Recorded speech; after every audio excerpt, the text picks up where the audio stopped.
Welcome back to Fighters Drinking Coffee. Today we are going to talk about a few things, few hot topics, big ones, and this one plays well for us because we're both lightweights, featherweights. We're on the smaller side, comparatively to the general public, I guess. But so size discrepancies in the training room or in competition. I mean, absolutes are a thing. But so a little bit of that, size discrepancies, training through those, how to maximize training when there is that size discrepancy. At what point does skill versus size or how do you approach that differently? And then also some mindset stuff, which kind of plays into this. So, mindset, the idea of confidence, all of that kind of stuff, feedback, everything like that. So, so we're going to start off with size discrepancies. I know personally, I'm always the small guy in the room. I think the closest in size to me is has 20 pounds on me for the most part, with the exception of the young bucks that come through, which some of them are, freshmen in high school is smaller than me. But other than that, everyone else is, much larger. We have a good portion of guys in the 215 and up range. So there's definitely a size difference for me. And you do have to play a different game. So it can create practicing on things that you might not be using against smaller people, but it can also make you better at things to do against smaller people. But let's pass that to you at this point. Then I'll go back on some more stuff there afterwards. But. All right. Yeah. Well, cool question. Cool conversation thread. When I'll start off with, I guess when I very first started training jiu-jitsu in 2005, I weighed more than 40 pounds less than I do now. And I'm still not a huge guy. I just have gained a lot of weight. Really let myself go. Psych, if you're listening, it's all muscle, baby. But he's just finally realized his potential of being not victim weight. Yes. Full victim weight. Anyways, I bring it up because it's a kind of a fun topic to talk about, dude. This, in a lot of ways, I think is why people start training jiu-jitsu. Well, it was one of the major selling points, right? The smaller guy, the smaller, weaker person can overcome the larger guy. That's always been a selling point for jiu-jitsu. Definitely. And I think it's when it comes to the training room and the technology, the techniques or the approach that you use to overcome size disparities, it's that training with someone bigger than you, stronger than you, it is different than when years ago for both of us when we started competing, because when you compete in weight classes, although as you said, they're open classes, and you've done some recently, so we should talk about that and that experience as it relates to this subject. But my reason for saying that is because it's two different ways to train, two different, you do have to think differently about your opponent, in quotes, to training partner, if it's on the mat in your training room, your academy. But when you're going against a big dude, you're going to have to do it differently than a dude your size or smaller. It's just, you're going to use different skills. You're going to use different strategies, techniques, tactics, all that. But anyways, I liken it back to this is probably the reason why most people listening, and you and I, who started doing this forever ago, this is one of the selling points. Like you said, it's hey, I want to get in here. And the point of learning a martial art is to be able to defend yourself against anybody, but for sure, people bigger than you. And I've referenced this a few times on the show, but I remember I'll never forget the first submission I ever landed on someone back when I was 120 pounds. So definitely someone bigger than me. It was an armbar from my guard, and I was like, yo, man, this is, whoa, cool. Dude tapped out. I'm like, this is, okay, this stuff works. That was awesome. And that was one of the light bulb moments. I'm definitely going to keep doing this. Many, many years ago. But yeah, so Okay, how do you do that? Or what does that look like? When you're brand new and you don't know anything about jujitsu, you're gonna get like submitted by tiny dudes, huge dudes, tiny ladies, bigger ladies. Like you're gonna be by everybody. And there's definitely like a humbling aspect to it, and size matters. Like it does. Yeah. Now, like I think like I don't know, like the root of this question is probably oriented around technique and skill overcoming those size discrepancies, and it certainly can and it will. It can and it will if you know how to do that correctly. Like when to use certain assets, when to use certain techniques. Like you have to rely on timing, and you have to rely on like you really have to understand the principles of the martial art to overcome size and strength. It's going to be a challenge mentally, but again, like taking a step back, that's why everyone who steps onto the mat to train, like they're looking to learn those things.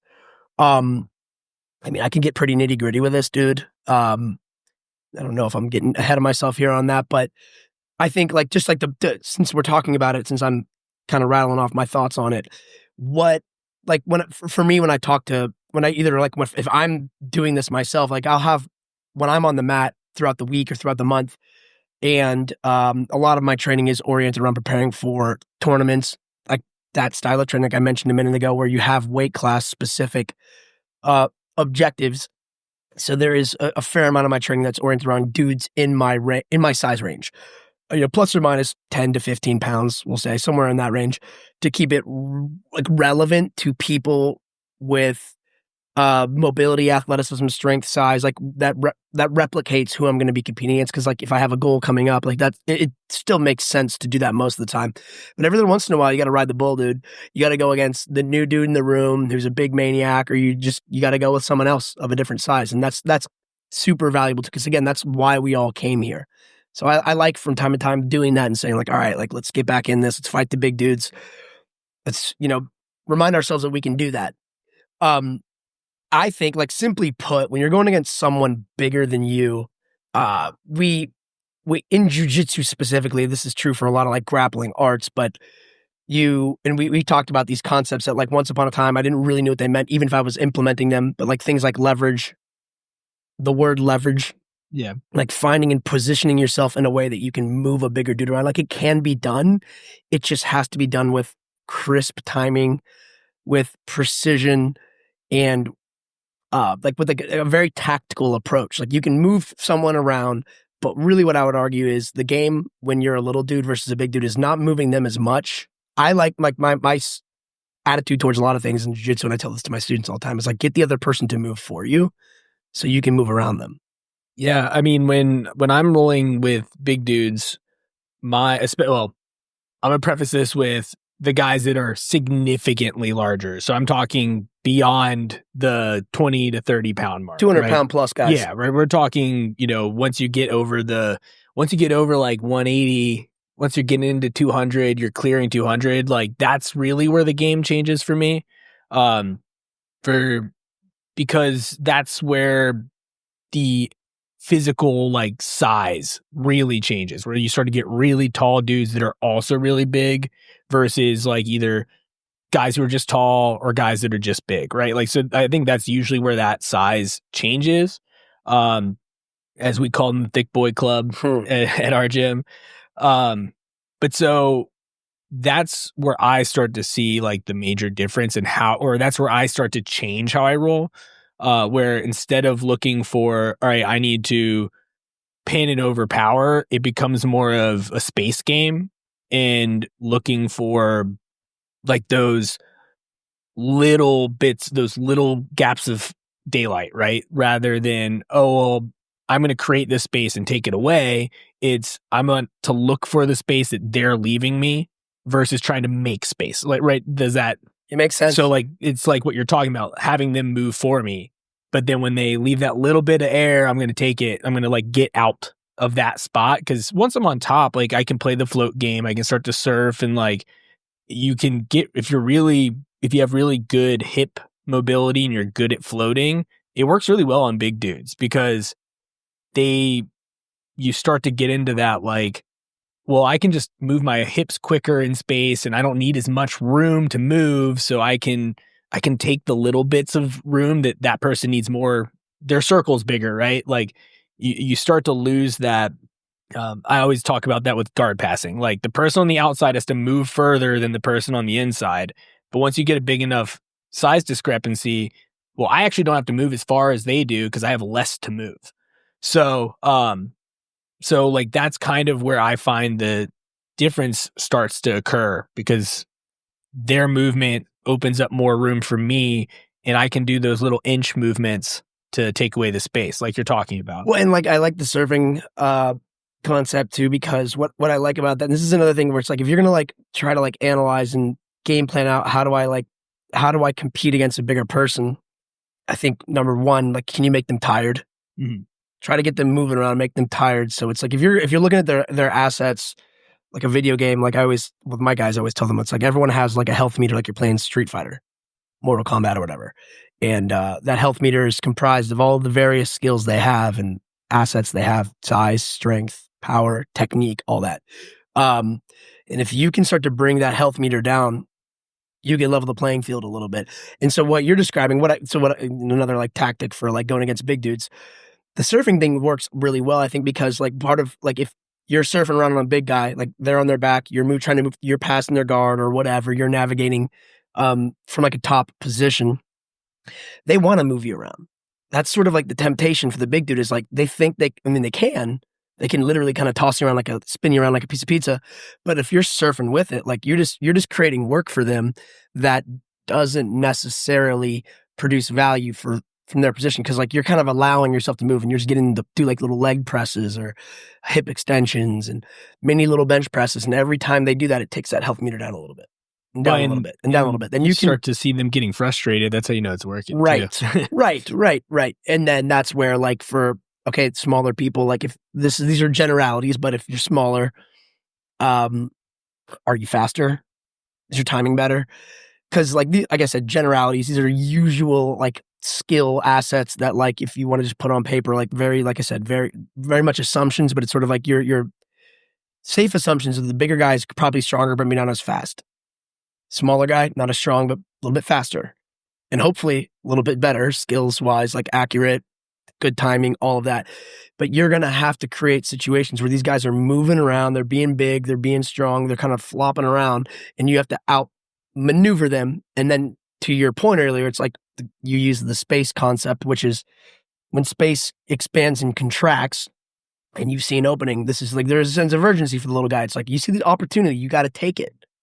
Like you got to execute on that because, like you are the smaller dude. Anyone listen to this remembers maybe the TV show Game of Thrones? You seen Game of Thrones? Oh yeah. Remember when the Mountain fights Pedro Pascal? Yeah. And busts his head wide open? Yeah, at the end after dying. Guy had an opportunity. He should have attacked the opportunity to cut his fucking head off, man. Like, but yeah.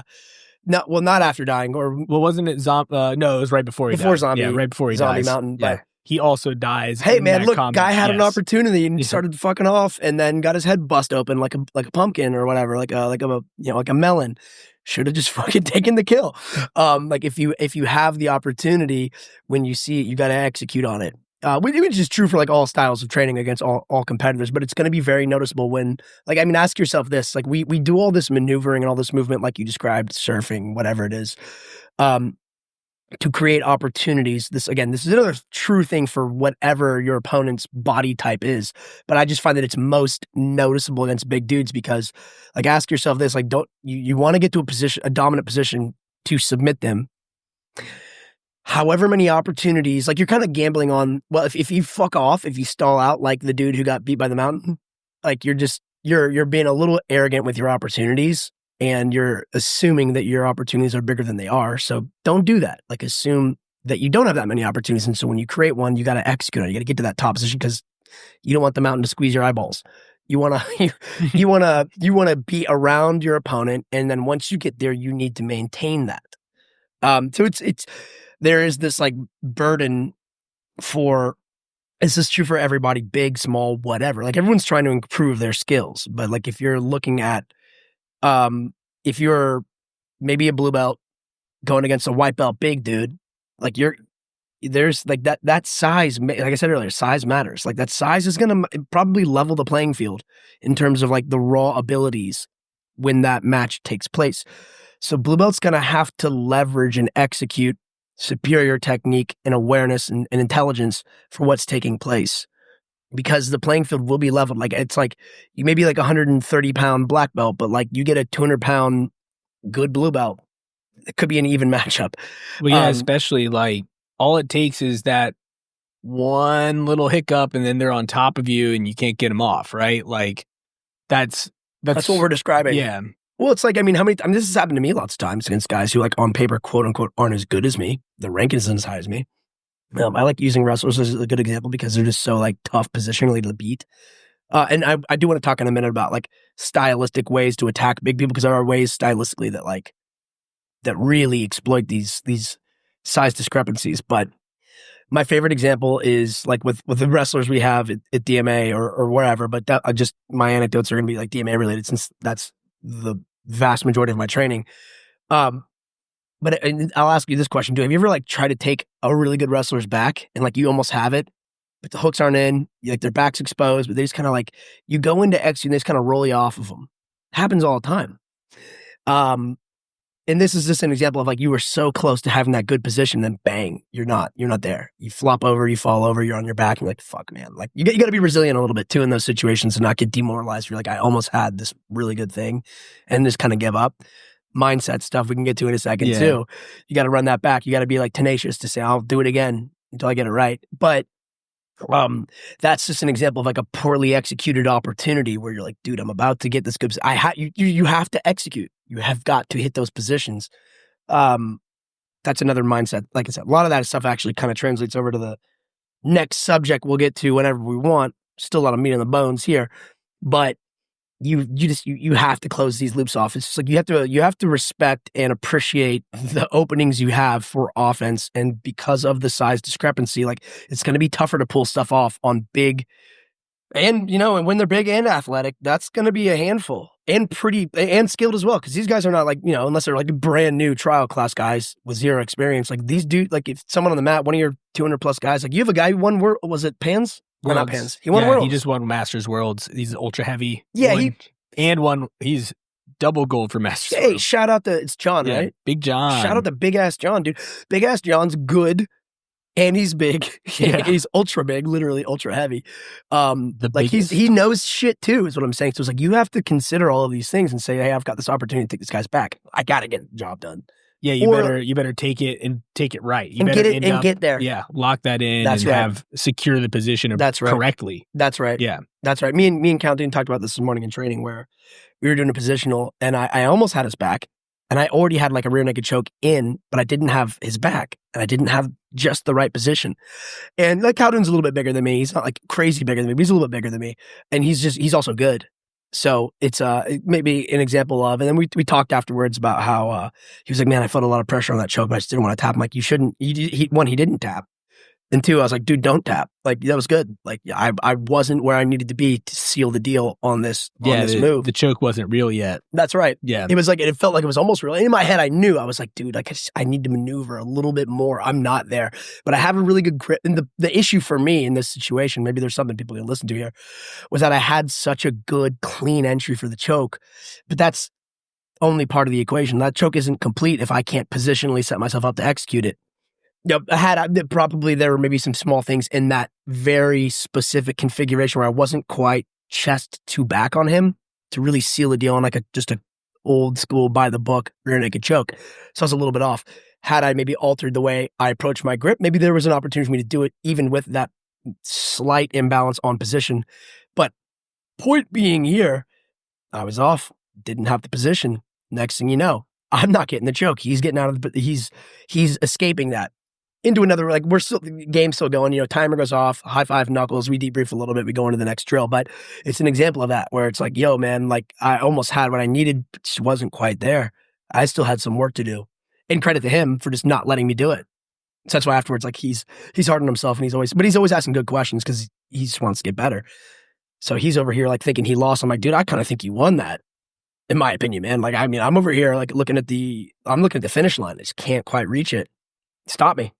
Yeah, That was your job. he stopped you from scoring the points you needed to score. And I think right? I think I started in like this use case. I think I was the one, if I recall, starting in the top tacking position too. So Yeah, my you job was to needed finish 8. it. His job really just was to stop me. Yeah. He had superlative jobs in that game as well. But as far as I'm concerned, his baseline objective was accomplished. Mine was not.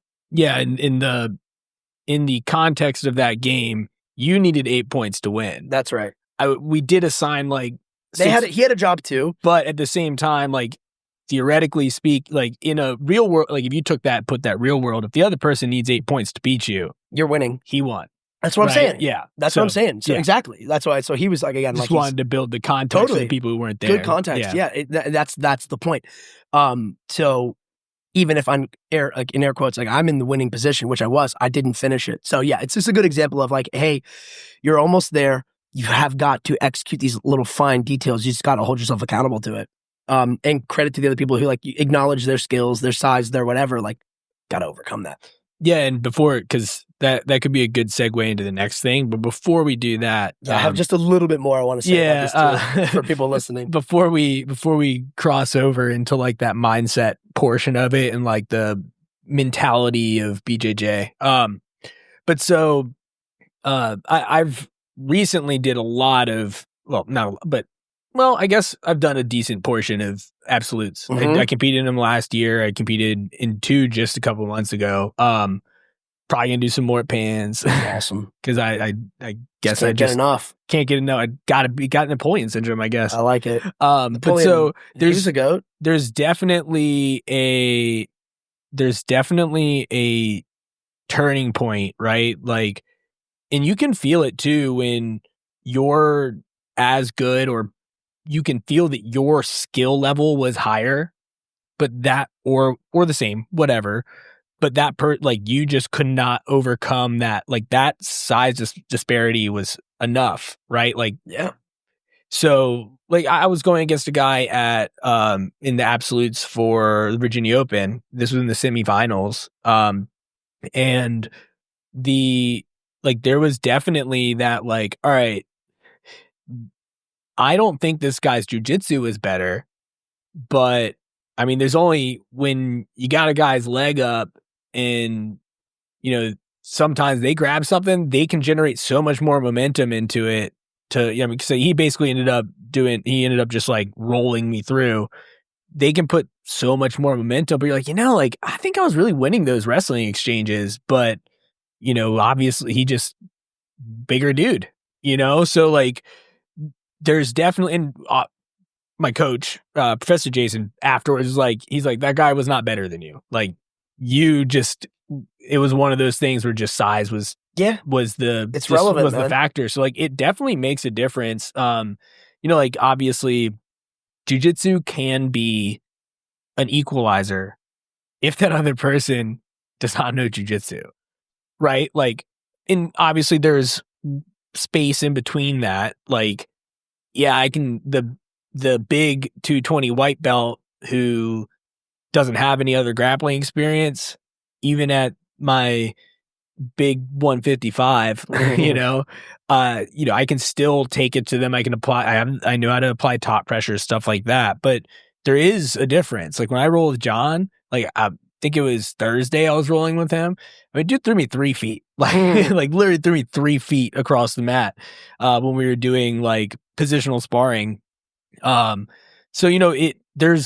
there's a point. He has a lot of experience. He's really good. Obviously, won worlds, wrestled at a collegiate level, was a national qualifier. Like, dude's legit. Yep. But dude has 100 pounds on me. Like, I have no room for error there. That's right. So,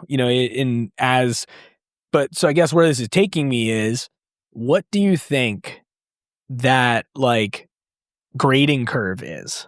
Right? Like I think there is kind of a curve for the size discrepancy. And like, if baseline is actual rank, what is the difference in weight to where like, well, not rank as in color, but like skill level. You have your baseline skill level, ability or something. And then you have like a grading curve maybe it's probably not a bell curve. It's just a fucking slope, It's I a guess. curve, some sort It's of some curve. sort of other curve, but it goes one direction. There's not a point where maybe there is a point where it tips down when they Maybe. get really sloppy, I guess. Well, they get so big that they get tired quickly. Yeah, the Sure. immobily large. But like I guess what would you assign in this super arbitrary curve that we're building now? I know what you're asking. That's an interesting question too. Because I've been kind of thinking about this while you were talking, and like there's somewhere, right? Like there is like staging points for what those weights are. Like, well, you lose this much skill. Like, so say for your, in your instance, let's just say you're the black belt, they're a white belt. Where are those like, oh, well, with this weight difference, it's more like rolling with a blue belt. This difference is more like rolling with a pro belt. So good question. Maybe there's like a math nerd out there who can come up with like an algorithm for us to figure that out. But, yeah, dude, good, fair question. Dude, I'll take a stab at it. I mean, I don't know the exact answer. I'm not the math nerd to do it. This is partially for I would fun. say, how about like every 50 pounds, that's another belt rank. Yeah, like a full belt rank every 50. That's a full belt rank of every 50 pounds. And then if you add, it's like you then stack that plus every 6 months of experience I have. There's at least another stripe or two. So you have like 2 lines, and then there are lines somewhere in there, right? Like, so that's got to factor into it too. Yeah. So like every 6 months is a new stripe on the metaphorical ability meter, skill meter, plus the 50-pound discrepancy as a whole belt. And then that's just what my gut tells me, bro. So basically rolling with, so just for the scenario I've been using, Big John, he's been doing jujitsu for 2-3 years. Okay. So that's 6 month intervals. Six stripes. 6 stripes. So that makes him a 1 stripe purple belt, plus 100 pounds would make him brown belt, like rolling with a brown belt, right? Yeah. Decent analogy. I mean, you tell me if that I know. I think that's a pretty fair, like, I think roll them, so you know. I think that's a pretty fair, like, because like I'm not necessarily like, I've been a pro belt for a long time, so but so like you have competitive rounds, is what you're saying, but, and but you notice these things. I think that's a pretty fair, and obviously there is, depending on their success rate, like there's probably there's always a margin of error, of course. Right? We just took I think that's pretty fair, like, because there's another guy who's also a blue belt. He's about 220, and it's probably like rolling with another. It's more similar to rolling with another purple belt. I mean, obviously there is still skill difference, but like I have to push harder with those bigger guys. So, I mean, it's probably more, I think that's a super fair difference. Cool. Yeah, no, I think that's a good curve. Maybe we should draw a chart. Yeah, we could try. We should try to do that. Last thing on the big dudes, like with big people or like really skilled wrestlers, who can just move their bodies so well.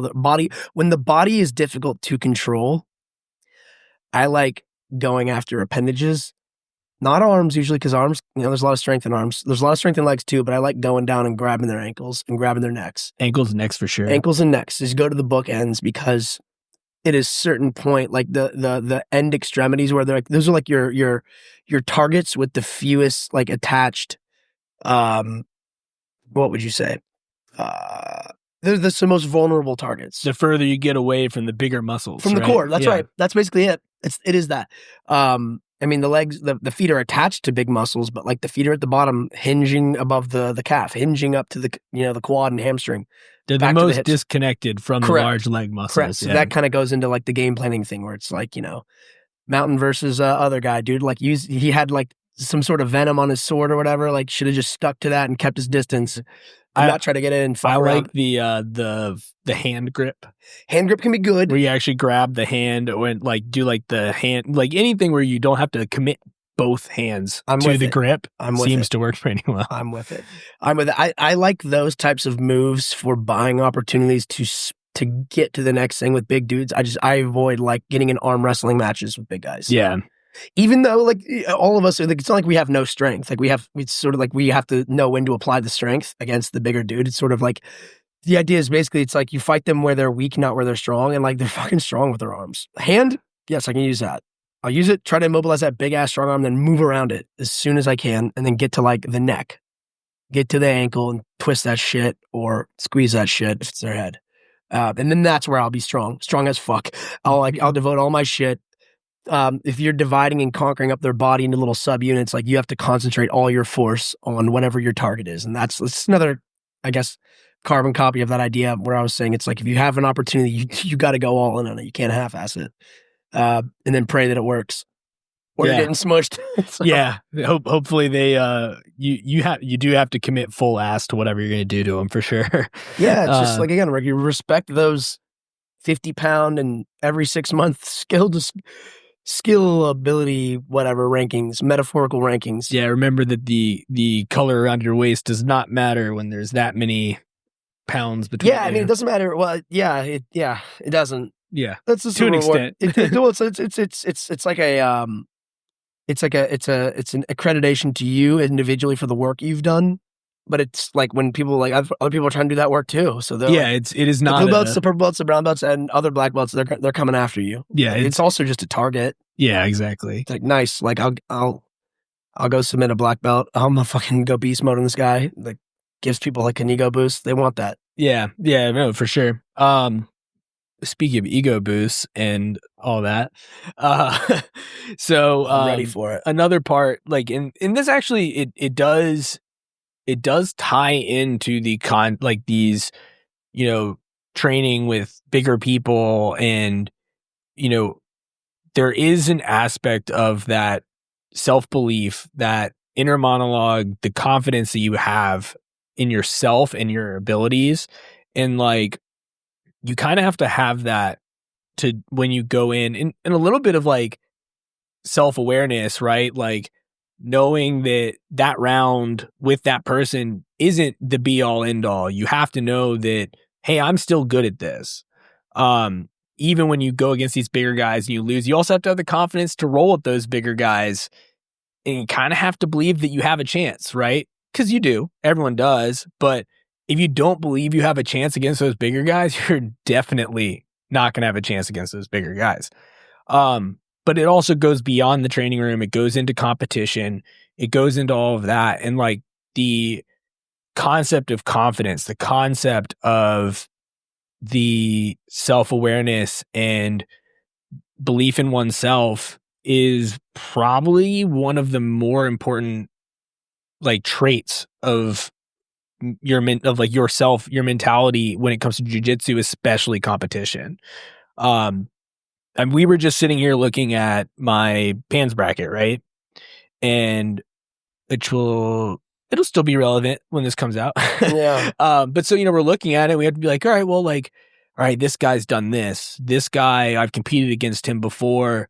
I was injured. I could definitely beat him this time around. Like, I feel like even when I was injured, I felt like I was still the better person on the mat. And like, regardless of the truth of that outside of my own mentality, which I still think is true, but outside of that, like you have to have that belief, right? You have to think, and I've talked about this as a guest on podcasts, you have to think you're better than everyone else. Like you have to think you're better than the people you're going to go against. Not like in a level outside of jiu-jitsu. You don't have to think you're the better person. You just have to think you can be the better, you are the better competitor. You are better at jiu-jitsu. That's the belief you have to have. Outside, like you don't have to think they might, whatever. Outside jiu-jitsu, it doesn't matter. It doesn't matter who's better outside jiu-jitsu. What you have to focus on is I am going to be the better person on the mat today. That is the belief you have to have. And when you lose, you have to still have that belief, right? Because otherwise you'll quit. You're going to quit. Or like, you have another tournament coming up. You don't have time to think, oh man, I suck at this, right? Like you have to be like, you know what? That person showed up today. I didn't. I'm still better at this. I'm going to show up next week and I'm going to win. Like, I mean, I lost last weekend. Can't let that get in the way. You won and you lost. I won and I lost, but I lost a match last weekend. It's like, all right, I get 5 minutes to be bummed about this. And then I need to, and then you have to kind of rationalize it to yourself and move on, right? Like, all right, well, why did that person win? All right, well, they train in this scenario, which we're going to get to in a different episode, but like, they know how to use, they were better at these 3 things. But you know what? I felt like I had the traits to win. I should have won. I had the ability to win. They caught me in this, in X, Y, and Z.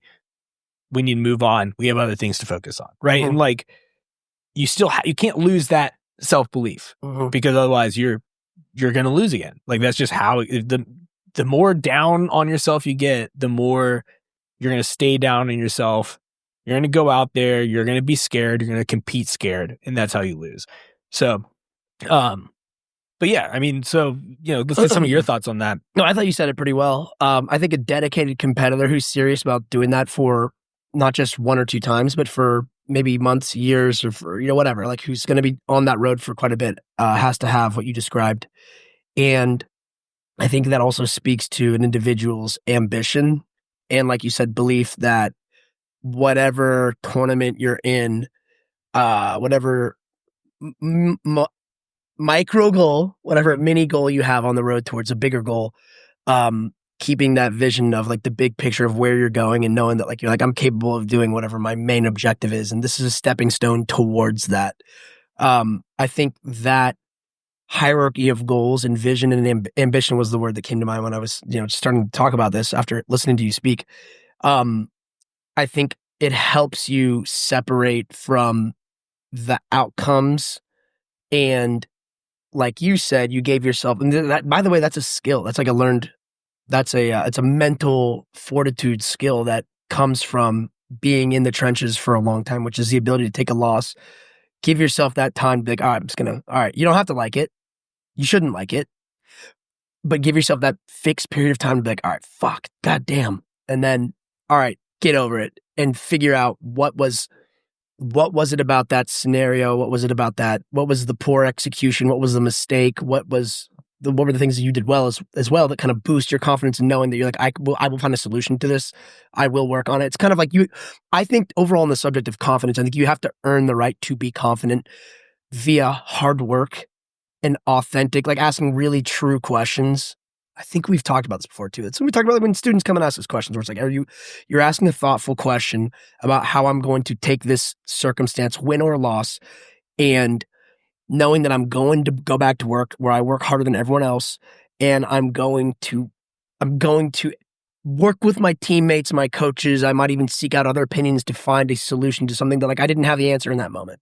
And that's a good thing. It's telling, that's like the scenario telling you that there's more that you need to learn, but you're open to that. You have to be open to these things and be the type of person that can believe that I'm the kind of guy, I'm the kind of gal that when I get these setbacks or when I even have my triumphs, like I'm always finding the next thing to get better at. This is where confidence comes from. You have to believe that like you have to believe / also earn the right to be confident, truly confident, because confidence and competence are 2 different things. And a lot of times, someone else said this once on like a show, so I didn't invent this concept. I just thought it was really relevant because I know a lot of people who are overly confident, who don't do the work. That's okay. They're not competent. Confidence can be a veil for a lack of competence. Yes. I mean, anytime you meet a guy in his early 20s, you see that. Right? Like it's overly, it's normal. But I mean, I was that guy once, probably. Well, you have maybe to, still am. I'd like to think I've grown out of that. But the fake it till you make it concept. That's right. Like, that's right. You have to false confidence is really what we're talking about here, with like guys who have minimal substance or I'm not picking on guys, even though guys seem to exhibit this trait. The people who think they can fight, but they've never fought or never trained. Yeah, well, it's just like it's people who know people. You can. Like a trained eye can snuff out the difference between confidence and competence, but like a true confidence comes from like it's earned from having some of these like metaphorical, maybe emotional battle scars of dealing with these things. Because like some of the best, like the many of the best competitors have competed and lost many times. And I want to say I've talked about this on the show too. Where like the best dudes in competition keep showing up, man. They keep showing up and they just don't quit after a loss. Like they take it and they go on to the next one, like you said, and they keep working on it. And then what oftentimes people social media, whatever, like, I mean, like they'll see, like, it depends on like the individual, like if they're advertising their losses or they're kind of keeping it to themselves. Like not everyone's like, I took an L and then post it on Instagram. Not that you have to, but like it's easy for people to attach to the wins. Well, yeah. And so they might just see like, oh, this guy's on a winning streak, but they might not have seen the 30 losses the dude had that got him to where he can become that dude who wins 10, yeah, 15 like you'll times see in the a row. guy on, there's the guy on Smooth Comp who's got 200 wins, but like that guy might also have a near similar number of losses, right? Like Smooth Comp at least show that. yeah, But 200 like, wins is a lot of wins. But You might have 200 losses too, but like, yeah. you really only see the win column, like unless you dig. Like if you dig through, you can find the losses, but like it just, it pops up straight up in the middle of it. I've done one comp that was on Smooth Comp, so I don't have much on there. But Right. but most of my competitions predate Smooth Comp. They'll put them on BJJ Heroes. Like they'll be on websites. But yeah, I'm with you, man. Like I get it. It's just that like, people think that people are accidentally successful. Yeah, they're not. And that confidence that comes with success, was probably in many cases built when someone wasn't successful and they just stayed gritty. And I think that's where it's like so that there's a mental resilience to what you're talking about that is honed through perseverance. And, I think part of it is like suppressing your ego and saying like, I've just got to figure this out. I'm going to keep fucking suffering until I figure it out. And you're never going to challenge yourself if you don't if you're so afraid of that loss, you're not going to grow. Right? Like if you're unless you're just that much better than everyone else that like you just don't lose. That happens sometimes. For you, pretty rare. That's rare. That's like Gordon. If you talk to like Gordon, I'm sure he'd tell you about the times he took his losses when he was probably blue and purple belt. Yeah. You just started to see, and he's a superior talent, of course, and he worked super hard, but he's, I would say, like an extreme example of like someone who like by the time he was a black belt or even brown belt, it almost seemed like he never lost. Yeah. But if he told you his story, I don't know his story perfectly, but like I'm sure there were phases where he was getting murked by people early on. Yeah, we just don't know about him because it wasn't in the spotlight, right? He's written books and shit. Yeah. I mean, if you followed him really closely, people probably know the story better than I do. But like I think of him as like kind of one of those rare examples of a guy who like he's been in the spotlight for a while, but like at this stage in the spotlight, he's just like he's been unbeatable for a long time. But like there was a road where at one point he was not doing even that. Yeah, even though it seems like he's just invincible. Maybe he's currently invincible or recently invincible. Yeah. I think you get what I'm saying. Yeah. Like nobody's going to remember those losses that you had.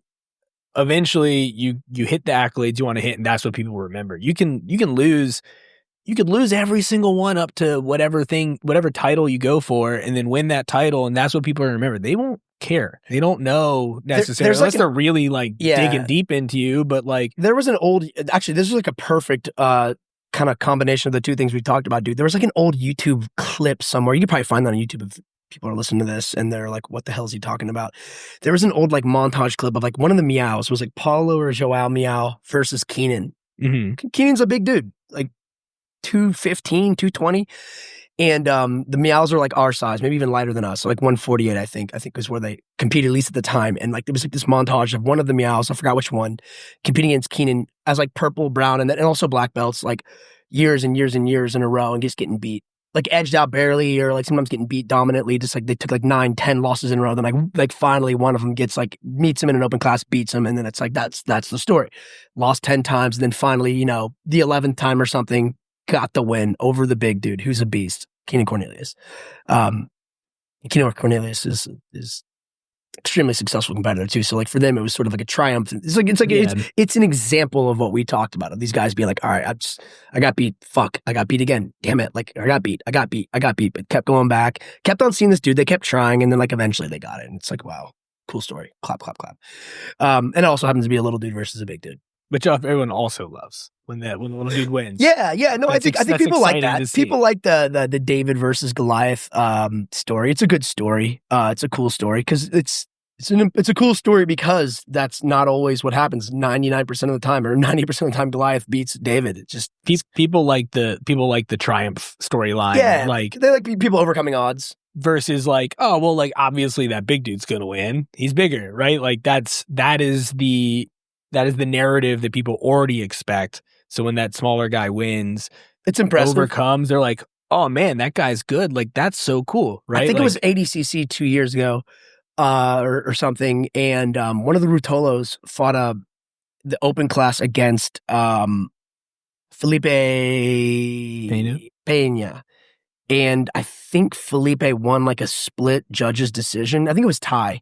And like the crowd was going crazy for Ty because Ty was probably outweighed by like 80 pounds, but was just bulldozing him, man. But like back to what we talked about earlier, it's like he was bulldozing him around. I say that like technically, like he was the one who showed superior jiu-jitsu, but he wasn't able to score. He wasn't able to win technically within the bounds of the game. He didn't win that, but he was like the crowd favorite. Everyone was just like, wow, like that was an impressive use of his skills against a guy who's also really fucking good.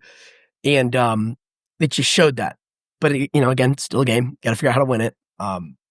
Size matters. Yeah. Size matters. But like, in scenarios skill like matters. that. Size and skill is a problem. Yeah, when you have that combination. But like even that also plays into that like concept, right? Of like that tenacity, that mindset. Like he had enough confidence to go out there and still take it to Felipe rather than just like, this guy's probably beat so me. big. He's probably gonna beat me. I hope I just survive. Yeah. So like he brought the fight, dude. You have to enter in there. Like this happened a lot at CJI. You had a couple of those 66.99 and those 66 kilo dudes. Dorian specifically. Who was he against Felipe? No. He went against Felipe. He went against Felipe Pena. Yeah. And that was like, and he like, look, was all over him. He was just like, I'm just gonna go. I'm gonna attack this dude. I'm gonna get on top of him. I'm gonna be undeniable, right? Like in a different rule set, he wins, but unfortunately for him, that wasn't everyone the rule loses. Set. But like nonetheless, like I mean, we talked about that ad nauseum, so we have to like reopen up that whole concept. But like perhaps strategically, because since we're talking about CJI, in those instances, like Dorian also like he didn't beat him, but he also took him out. Yeah, because that one ended up going to a draw, and so it's like, oh, like our littlest dude took out their biggest and maybe Atos's biggest and perhaps most decorated guy on their team. So like that you could strategically argue that was a win for them. It's a matter of perspective and like a really new and complicated rule set of CJI. But like, it depends on how you look at it. He didn't win the match, but he may have won the game for that team. They won that match. They went to the finals. Yeah. Well, and everybody, that like example of like the big guy versus the small guy, like again, that was a really good competitor he was going against. Very easily could have just been like, I'm just going to survive and I'm just going to not get submitted and to eliminate him. Instead, he was like, no, I'm taking it to him. I'm going to be on top. I'm going to take him out winning. I'm going to take him out in like a more winning. No, he went there to win the fight. Yeah. And if it was an IBJJF match, he would have smoked him on points. Then again, if it was an IBJJF match, I also am willing to bet that Felipe probably would have played it a little differently too. Yeah. Nonetheless, like you said, he was attacking the entire time. And like in the martial arts, from like put on a martial arts frame, I mean, he was a superior martial artist in that instance. But then again, it's still a game. You got to win the game. So Felipe is also doing what Felipe does. Felipe's like, I'm not going to let this guy actually beat me within the rule set here. But I guess there was the judge's decision part too, where like that apparently, they judge him at the end. Not to reopen old wounds and shit. There's a lot of controversy on all that, but like that could have also easily been. It probably was like a 10-8 round for Dorian, more than likely, or at least a 10-9. Like, I don't remember. He definitely won the round. Yeah. If like I think anyone who watches that and they're putting on their judge's hat, they would say give that to Dorian. Yeah, 1000%. Absolutely. Cool.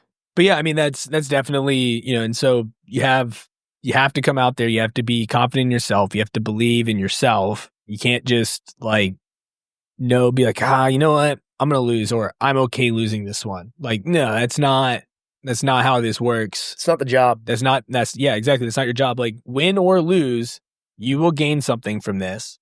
You will, if you lose, cool, this is data to work with. If I win, I win. I'm going out there to win, and I'm going to do my A game. And if I lose, I'm going to learn something from this. I've learned, all right, cool.